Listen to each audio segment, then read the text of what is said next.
ஒரு 8-year-old kit அவங்க parents கூட்டிட்டு வராங்க ஓபிடிக்கு ஒரு நார்மல் ஃபங்கல் இன்ஃபெக்ஷனுக்காக மோர் தேன் 8 months டியூரேஷன். அவங்க மெயின் கன்சர்ன் என்னன்னு பார்த்தீங்கன்னா மோர் தேன் 6 months அவங்க ஒரு ஆயின்மெண்ட் யூஸ் பண்றாங்க. அவங்க ஃப்ரெண்ட்ஸ் சஜஸ்ட் பண்ணாங்கன்னு சொல்லிட்டு ஆயின்மெண்ட் யூஸ் பண்ணும்போது லீஷன்ஸ் கம்ப்ளீட்டா கிளியர் ஆயிடுது. பட் ஸ்டாப் பண்ணோடனே திருப்பி ரிக்கர் ஆயிடுது.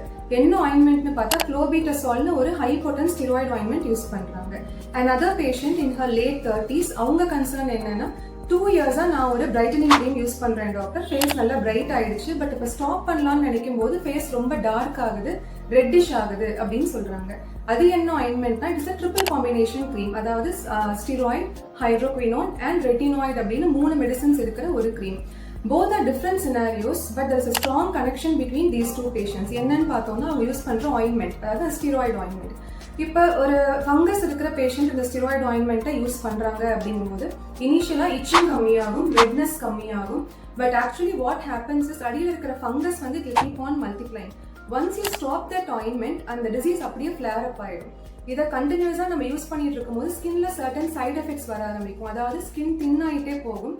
அடியில் நார்மலாக இன்விசிபிளாக இருந்த பிளட் வெசல்ஸ்னா வெளியில் விசிபிளாக தெரிய ஆரம்பிக்கும். டிலாஞ்செக்டேசியாஸ் அப்படின்னு சொல்லுவோம். ஸ்ட்ரெச் மார்க்ஸ் வரும். ஸ்கின் லைட்டன் ஆகும், அதாவது ஹைப்போ பிக்மெண்டேஷன் அப்படின்னு சொல்லுவோம்.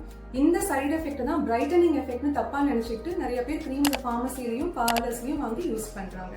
இதை ஸ்டாப் பண்ணும்போது ஃபேஸில் பிம்பிள்ஸ் வரலாம், சன்லைட் ஓவர் சென்சிட்டிவிட்டி வரலாம், ஃபேஸ் வந்து ஓவராலாக ரெட் ஆகலாம்.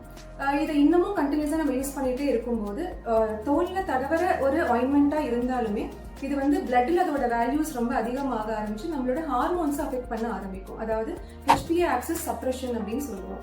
ஸோ இந்த ஹார்மோன்ஸ் அஃபெக்ட் ஆக ஆரம்பிக்கும் போது அன்எக்ஸ்பிளைன்டு வெயிட் கெயின், அதாவது நார்மலாக தான் ஃபுட் இன்டேக் எடுத்துப்பாங்க, பட் ஆனால் வெயிட் இன்க்ரீஸ் ஆகிட்டே போவாங்க.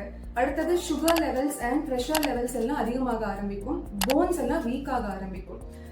ஸோ இந்த 2 பேஷண்ட்ஸ்மே நம்ம ஹார்மோனல் இவாலுவேஷன் பண்ணோம். ஆஸ் எக்ஸ்பெக்டட் ஹார்மோன்ஸ் அப்நார்மலாக இருந்தது. ஸோ அதுக்கான எக்ஸ்பர்ட்ஸ் கிட்ட நாங்கள் ரெஃபர் பண்ணி ட்ரீட்மெண்ட் இப்போ எடுத்துட்டு இருக்காங்க.